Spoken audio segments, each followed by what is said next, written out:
జగన్ చేతకాని ప్రతిపక్ష నాయకుడు. అసెంబ్లీలో ఎన్ని సీట్లున్నా జగన్ ఏం చేయలేడు.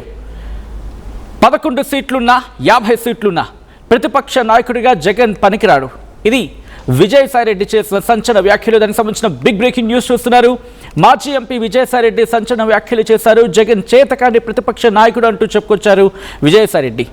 అసెంబ్లీలో ఎన్ని సీట్లున్నా జగన్ ఏం చేయలేడు అంటున్నారు ఆయన. 11 సీట్లున్నా 50 సీట్లున్నా ప్రతిపక్ష నాయకుడిగా జగన్ పనికిరాడంటూ సంచలన వ్యాఖ్యలు చేశారు మాజీ ఎంపీ విజయసాయిరెడ్డి. 5 ఏళ్లు అధికారంలో ఉన్న జగన్ వల్లే ఏం చేయలేకపోయాం. ఎంపీలకు రీజనల్ పార్టీల్లో పవర్ ఉండదు అంటూ కూడా వ్యాఖ్యానించారు ఎంపీ విజయసాయిరెడ్డి. ఇన్ఫాక్ట్ మాజీ ఎంపీ విజయసాయిరెడ్డి. సీఎం ఎలా చెప్తే అలానే వినాలి, ఏం చెప్తే అదే చేయాలి అంటూ ఉన్నారు విజయసాయిరెడ్డి. బయటకు చెప్పుకోలేక కుమిలి ఏడ్చానంటూ చెప్పుకొచ్చారు ఆయన. నాకు ఎవరి మీద కోపంతోనూ లేకపోతే ఎవరితోనూ శత్రుత్వంతోనూ ఇలా లేదు అంటూ కూడా చెప్పుకొచ్చారు ఆయన. రాజకీయంగా ప్రత్యర్థులు ఉంటారు, శత్రువులు కాదు. సెప్టెంబర్ 11 లోపు పార్టీని ప్రకటిస్తా అంటూ విజయసాయిరెడ్డి ఇంట్రెస్టింగ్ వ్యాఖ్యలు చేశారు.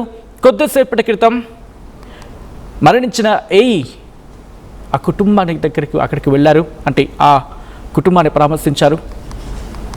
ఆ కుటుంబాన్ని పరామర్శించిన అనంతరం ఆయన మాట్లాడుకొచ్చారు. కొన్ని ఇంట్రెస్టింగ్ కామెంట్స్ చేయడం జరిగింది.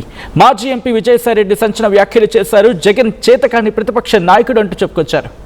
అసలు ఏ కాంటెక్స్లో ఈ కామెంట్స్ చేయడం జరిగింది, దాంతోపాటు ఎటువంటి వ్యూహంతో వెళ్తూ ఉన్నారు, సెప్టెంబర్ 11నే పార్టీ పెట్టడానికి లేకపోతే పార్టీ అనౌన్స్ చేయడానికి కారణం ఏంటి తెలుసుకునే ప్రయత్నం చేద్దాం. అప్డేట్స్ అందించేందుకు మణికుమార్ సిద్ధంగా ఉన్నారు. బట్ బిఫోర్ దట్ ఇదే అంశానికి సంబంధించి మాజీ ఎంపీ విజయసాయిరెడ్డి ఏమన్నారో డీటెయిల్గా చూద్దాం. విజయవాడలో శ్రావణ మాసం 3వ వారంలో 4వ వారంలో కానీ శ్రావణ మాసంలో పాత్రికేయ మిత్రులతో ఈ విషయాన్ని పాలు పంచుకోవడం జరుగుతుంది. నాకు రాష్ట్ర ప్రయోజనాలే ముఖ్యం. రాష్ట్రంలో ఎవరు బాగా పనిచేస్తుంటే వాళ్ళు బాగా పనిచేస్తున్నారని చెప్తాను. రాష్ట్రంలో ఎవరు పనిచేయట్లేదో వాళ్ళు పనిచేయట్లేదని చెప్తాను. నాకు ఎవరి మీద ద్వేషం లేదు, శత్రుత్వం లేదు.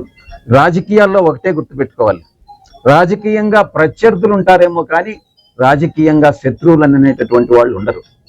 ఎవరికి ఎవరు శత్రువులు కాదు, ప్రత్యర్థులు మాత్రమే. నేనే చెప్పాను ఆ ప్రశ్న. గతంలో 10 ఏళ్ళు ఏం చేశారని అంటే నేను కాదు కదా సీఎం.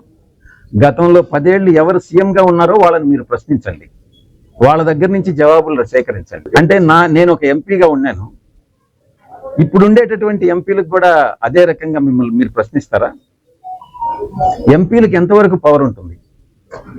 ఎంపీ ఏం చేయగలడు రాష్ట్రంలో? బయట ప్రపంచానికి తెలిసేది వేరే, లోపల రీజనల్ పార్టీస్లో జరిగేటటువంటిది వేరే. అవన్నీ బయట చెప్పుకోలేక కుమిలి ఏడవాల్సి వస్తుంది. అది పరిస్థితి. ప్రతిపక్ష పాత్ర పోషించలేని జగన్మోహన్ రెడ్డి గారు, ఇంతకన్నా ఏం స్పష్టంగా చెప్పమంటారు? ప్రతిపక్ష హోదా ఉందా లేదా అన్నటువంటిది కాదు ముఖ్యం. 11 మంది అయినా 5 మంది అయినా ఒక్కరైనా ప్రతిపక్షమే. ఆంధ్ర రాష్ట్ర అసెంబ్లీలో వేరే ప్రతిపక్షం లేదు. రైట్, అది మాజీ ఎంపీ విజయసాయిరెడ్డి చేసిన వ్యాఖ్యలు. ఇదే అంశానికి సంబంధించి పూర్తి సమాచారం తెలుసుకుందాం. మా ప్రతినిధి మణికుమార్ అప్డేట్స్ అందించేందుకు సిద్ధంగా ఉన్నారు. మణి, ఏ కాంటెక్స్లో ఈ వ్యాఖ్యలు చేశారు? ఇన్ఫాక్ట్ కుటుంబాన్ని చనిపోయిన కుటుంబం, ఆ కుటుంబాన్ని పరామర్శించడానికి వెళ్ళిన సందర్భం, ఆ తర్వాత కామెంట్స్ చేసుకొచ్చిన క్రమం, అసలు ఎందుకు ఈ వ్యాఖ్యలు చేయాల్సి వచ్చింది? సచిన్, ప్రస్తుతం మాజీ ఎంపీ విజయసాయిరెడ్డి చేసిన వ్యాఖ్యలు ఏపీ రాజకీయాల్లో సంచలనం సృష్టిస్తున్నాయని చెప్పాలి. ఇటీవల ఆత్మహత్య గురైనటువంటి ఏఈ లోకరాజు కుటుంబానికి సంబంధించినటువంటి మనవడు రియాన్స్ ను ఆ కుటుంబాన్ని పరామర్శించారు. అది ఎవరైతే ఆత్మహత్య చేసిన ఆ ఘటనలో ఆ ప్రాణంతో బయటపడి ఉన్నట్టు రియాన్స్ ను పరామర్శించారు, అతనికి ధైర్యం చెప్పారు. ఆ తర్వాత ఆయన మీడియాతో మాట్లాడాడు ఆ వ్యవహారానికి సంబంధించి. ఆ సమయంలో ఏపీ రాజకీయాల గురించి కూడా ఆయన కొన్ని సంచలన వ్యాఖ్యలు చేశారు. ముఖ్యంగా ఇటీవల జరిగినటువంటి రాజకీయ పరిణామాల నుంచి ఏపీ అసెంబ్లీకి సంబంధించి ఆ గతం నుంచి కూడా కూటమి ప్రభుత్వం వచ్చినప్పటి నుంచి కూడా అటు 2024 ఎన్నికల్లో అటు వైఎస్ఆర్సీపీ 11 సీట్లతో సరిపెట్టుకుంది. తర్వాత జరిగినటువంటి అసెంబ్లీ సమావేశాలకు సంబంధించి ఖచ్చితంగా ప్రతిపక్ష హోదా ఇవ్వాలి, మాకు ప్రతిపక్ష హోదా ఇస్తేనే మేము అసెంబ్లీకి వస్తామంటూ కూడా ప్రతి అసెంబ్లీ సమావేశాల సందర్భంలో అటు మాజీ ముఖ్యమంత్రి జగన్మోహన్ రెడ్డి చేసిన వ్యాఖ్యలు అదేవిధంగా రాజకీయ పరిణామాలు వాటన్నిటి మీద కూడా మాజీ ఎంపీ విజయసాయి రెడ్డి చేసిన వ్యాఖ్యలు ఇప్పుడు సంచలనంగా మారి జగన్ ఒక చేతకాని ప్రతిపక్ష నాయకుడు అంటూ కూడా ఆయన సంచలన వ్యాఖ్యలు చేశారు. ఏదైనా సరే అంటే 10 సీట్లు కావచ్చు, 11 సీట్లు కావచ్చు, 50 సీట్లు కావచ్చు, ఎన్ని సీట్లు ఉన్నా సరే ప్రజల తరపున ఒక మాజీ ముఖ్యమంత్రిగా పనిచేసిన వ్యక్తి ఒక పార్టీకి అధినేత ప్రజల తరపున నిలబడి వాళ్ళ సమస్యలు గలాన్ని ఖచ్చితంగా అసెంబ్లీలో వినిపించాలి. కానీ ఆ విధంగా చేయలేదు. ఆయన ఒక ప్రతిపక్ష నాయకుడిగా పనికిరాడు అంటూ కూడా ఆయన కీలక వ్యాఖ్యలు చేశారు. గతంలో అంటే మా ఎంపీగా ఉన్న సమయంలో ఆయన ఏం చేయలేకపోయాం, మేము జగన్ వల్లే మేము ఏమీ చేయలేకపోయాము. సాధారణంగా ఎంపీలు అంటే ఏదో ఊహించుకుంటారు, కానీ రీజనల్ పార్టీ లేదు, స్థానికంగా ఉన్నటువంటి రీజనల్ పార్టీల్లో ఎంపీలకు ఆ పవర్ ఉండదనే వ్యాఖ్యలు ఇప్పుడు ఆయన కీలకంగా చేశారు. సీఎం ఎలా చెప్తే అలా ఉండాలి. ఏదైతే ఇప్పుడు స్థానికంగా ఉన్నటువంటి రాజకీయ పార్టీలు ఉంటాయో అక్కడ వాటికి సంబంధించిన సీఎం ఎవరైతే వాళ్ళు ఎలా చెప్తే అలాగా కేంద్రం నుంచి వచ్చినటువంటి విధానాల ద్వారా మాట్లాడాలి, ఆ విధంగానే ప్రవర్తించాలి తప్ప వాళ్ళకంటూ సొంతంగా నిర్ణయాలు ఉండవు. సీఎం ఎలా చెప్తే అలాగే చెయ్యాలి. బయటకు చెప్పుకోలేక కుమిలి ఏడ్చిన సందర్భాలు కూడా ఉన్నాయంటూ కూడా ఆయన చేసిన వ్యాఖ్యలు ఇప్పుడు సంచలనంగా మారాయి. ముఖ్యంగా మాజీ ముఖ్యమంత్రి జగన్మోహన్ రెడ్డి ఆ సమయంలో ఆయన ఎంపీగా ఉన్న సమయంలో జరిగినటువంటి పరిణామాలు, అప్పుడు ఆయన పార్టీకి దూరమైనటువంటి పరిస్థితులు, వాటన్నిటిని బేస్ చేసుకుని ఆయన ఇప్పుడు మాట్లాడినట్టు కూడా మనకి అర్థమవుతుంది. తనకు ఎవరి మీద కూడా కోపం లేదు, ఎవరితోనూ శత్రుత్వం లేదు. రాజకీయాల్లో ఎక్కడ కూడా ప్రతిపక్ష నాయకులు ఉంటారు తప్ప ఎక్కడ శత్రువులు ఉండరు, రాజకీయ శత్రువులు ఉండరు అంటూ కూడా ఆయన చెప్పుకొచ్చారు. అంటే ఇక్కడ ఆయన ఇచ్చిన స్టేట్మెంట్స్ నేరుగా ఇటు మాజీ ముఖ్యమంత్రి జగన్ ని టార్గెట్ చేసే విధంగానే ఉన్నాయి. టార్గెట్ చేసే విధంగా కాదు, ఇన్ఫాక్ట్ చెప్పాలంటే టార్గెట్ చేసినట్టే ఉన్నాయి. సో తన పార్టీ పెట్టే కన్నా ముందే ఒక చెప్పకనే చెప్పే ప్రయత్నమా, నా first target or main target, లేకపోతే one of my main target YSRCP లేకపోతే వైఎస్ జగన్ అని చెప్పకనే చెప్పే ప్రయత్నం చేస్తాను అనుకోవచ్చా ఈ వ్యాఖ్యలతో?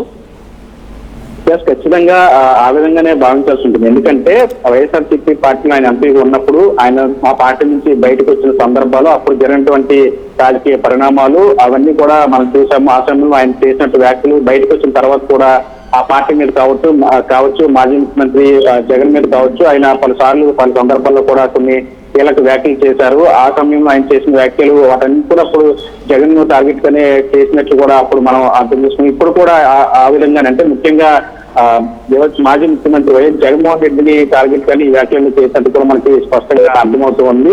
ఆయన త్వరలో ఒక పార్టీని పెడతారని గతంలోనే తిరుమలలో ఆయన ప్రకటించారు. అప్పటి నుంచి పార్టీ పెడతారని చెప్తున్న క్రమంలో ఈ రోజు కూడా ఆయన దానికి సంబంధించి కీలక వ్యాఖ్యలు చేశారు. సెప్టెంబర్ 11 కంటే ఈ నెల అంటే శ్రావణ మాసంలో 3వ వారంలో కానీ 4వ వారంలో కానీ విజయవాడలో తన పార్టీకి సంబంధించిన డీటెయిల్స్ అన్ని కూడా పూర్తిగా అక్కడ విలేకరులతో పంచుకుంటానంటూ కూడా ఆయన చెప్పుకొచ్చారు. అంటే దాన్ని ఖచ్చితంగా ఒక రాజకీయ పార్టీ పెడతాను, రాజకీయ పార్టీ పెట్టిన తర్వాత ఏ పార్టీలో నన్ను అవమానించారో ఆ పార్టీ ఖచ్చితంగా సమాధానం చెప్తాను, వాళ్ళకి సంబంధించిన పోరాటం కూడా చేస్తాను అనే విధంగా కూడా ఆయన చేసిన వ్యాఖ్యలు మనం క్లియర్ గా అర్థమవుతూ ఉన్నాయి. మెయిన్ టార్గెట్ మాజీ ముఖ్యమంత్రి పార్టీ వైఎస్ఆర్సీపీ అధినేత జగన్మోహన్ రెడ్డి టార్గెట్ పైన ఆయన ఈ రోజు చేసిన వ్యాఖ్యలు కావచ్చు, కౌంటర్లు కావచ్చు, అవన్నీ కూడా మా జగన్ టార్గెట్ గానే చేసినట్టు కూడా మనకు అర్థమవుతూ ఉంది. మరోవైపు 10 ఏళ్ల నుంచి అధికారులు ఉన్న వాళ్ళని అడగాలి ఏదైనా సరే, మేము కేవలం ఎంపీలు, మాకు ప్రత్యేకంగా స్వరం ఏమి ఉండదు, సీఎంలు ఎలా చెప్తే మేము అలా చేయాల్సి ఉంటుంది. అయితే తనకి ఎవరి మీద కోపం లేదు, కానీ రాజకీయాల్లో శత్రువులు కూడా ఉండరు, ప్రతిపక్ష నాయకులే ఉంటారు కేవలం. కాబట్టి తాను రాజకీయాలకు వస్తాను, ఖచ్చితంగా ఒక పార్టీని పెడతాను, పార్టీని పెట్టి ప్రజా సమస్యల మీద ఖచ్చితంగా పోరాడతాను, వీటన్నిటి మీద కూడా పోరాడుతున్నట్టు కూడా ఆయన చెప్పుకొచ్చారు. అంటే ఓవరాల్ గా ఆయన చెప్పిన మాటలు కాబట్టి చేసిన వ్యాఖ్యలు అన్ని కూడా మనం అర్థం చేసుకుంటే కనుక ఖచ్చితంగా జగన్మోహన్ రెడ్డి టార్గెట్ గానే చేశారు. ఖచ్చితంగా పార్టీ పెట్టిన తర్వాత ఆ పార్టీకి ప్రత్యామ్నాయం అంటే ఇప్పుడు ప్రస్తుతం ఉన్న ఏపీలో ఉన్న ఆ పార్టీతో పాటు ప్రత్యామ్నాయకు ఒక పొలిటికల్ శక్తిగా మారుతుంది తమ పార్టీ అంటూ కూడా ఆయన చేసిన వ్యాఖ్యలు బట్టి మనం అర్థం చేసుకోవచ్చు. Session right Mani, thanks for the update. మొత్తంగా మాజీ ఎంపీ విజయసాయిరెడ్డి సంచలన వ్యాఖ్యలు చేశారు. జగన్ చేతకాని ప్రతిపక్ష నాయకుడు అంటూ చెప్పుకొచ్చారు Vijayasai Reddy.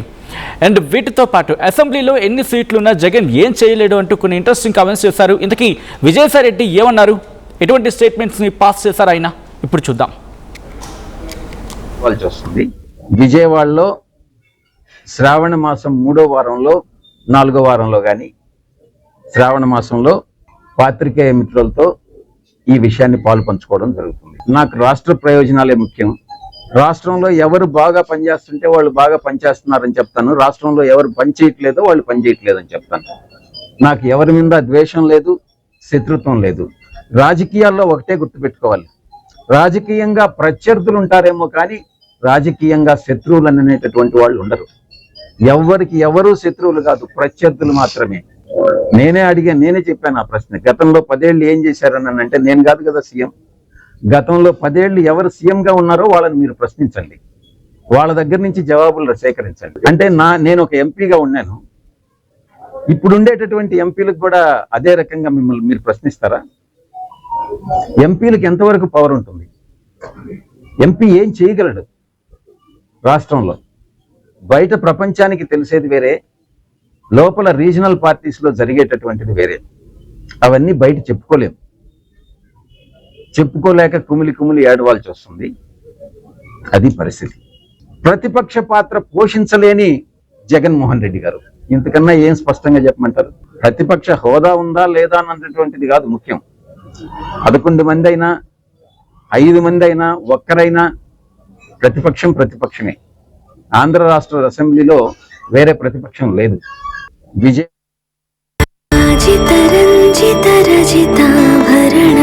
Pure in its form with grace made noble.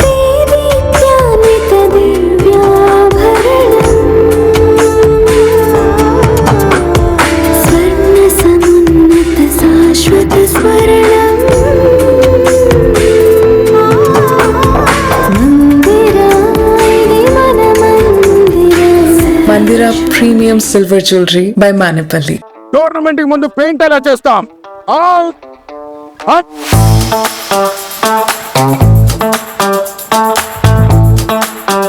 Plan అయితే చాలా బాగుంది సార్, స్టేడియం పరిస్థితి చూడండి. టోర్నమెంట్ ముందు పెయింట్ ఎలా చేస్తాం? టెక్నో పెయింట్స్ ఉందిగా. Techno paints, township, dam, stadium లేదా మనీళ్ళు, పెయింట్స్ నుంచి పెయింటింగ్ వరకు పూర్తి సొల్యూషన్ కావాలంటే మేమున్నాం. కానీ సార్, టైంకి పూర్తవుతుందా? రోజుకు 23 లక్షల స్క్వేర్ ఫీట్ పెయింటింగ్ చేయగల సామర్థ్యం, 5,000 మంది స్కిల్డ్ లేబర్ టీమ్ మా వెంట ఉంది. 23 లక్షల? అవును. ప్రపంచ స్థాయి రంగులు, అద్భుతమైన షేడ్స్ తో భారతదేశపు అసలైన పెయింట్ మరియు పెయింటింగ్ శక్తిని నేనే. VR Techno Paints. Techno Paints.